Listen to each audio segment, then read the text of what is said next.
Something that's interesting is that I think that a lot of people are more similar than they are different. I want to talk about two people, Rick Ross, 50 Cent. I know these two hate each other. They've hated each other for over 15 years. I'm a fan of both of these guys. I think they've both, from a musical sense, they've got amazing stuff. From a mindset aspect as well, from a business acumen, you can learn a lot from these two.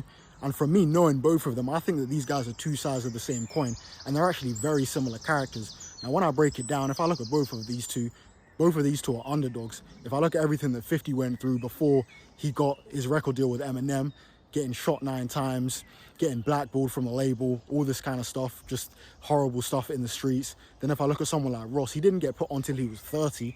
This guy was ghostwriting for people. No one was really giving this guy a look in.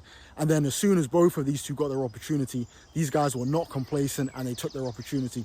50 was just putting out so much music. The same with Ross as well. He did Port of Miami. He had the second album ready within a few months as well. So he was moving faster than the label. He didn't want to get complacent. And even if you listen to the Port of Miami album, his voice is so hoarse on all of those songs because he's doing shows every day. So he knew that once he got the opportunity, he had to take advantage of it. Same with 50 as well. And even if I look at these guys' characters, these guys are so charismatic. Like 50's funny as hell.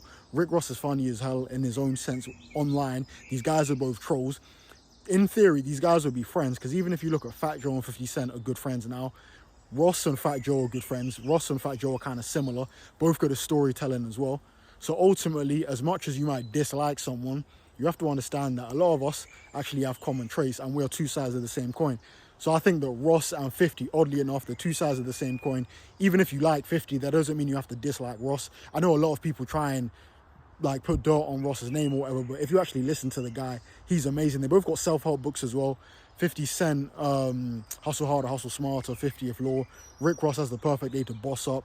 These guys have very similar stories. They've got something good to give as well. So if you don't know anyone to kind of look up to or model your life after, I'm not saying copy Rick Ross and 50 Cent exactly, but both of these guys have wisdom. So even if you think, okay, I'm a Rick Ross fan, I don't want to mess with 50, 50 has some good stuff to say that you can take in. So does Ross, man. So ultimately, regardless of other traits that people have, we're more similar than we are different.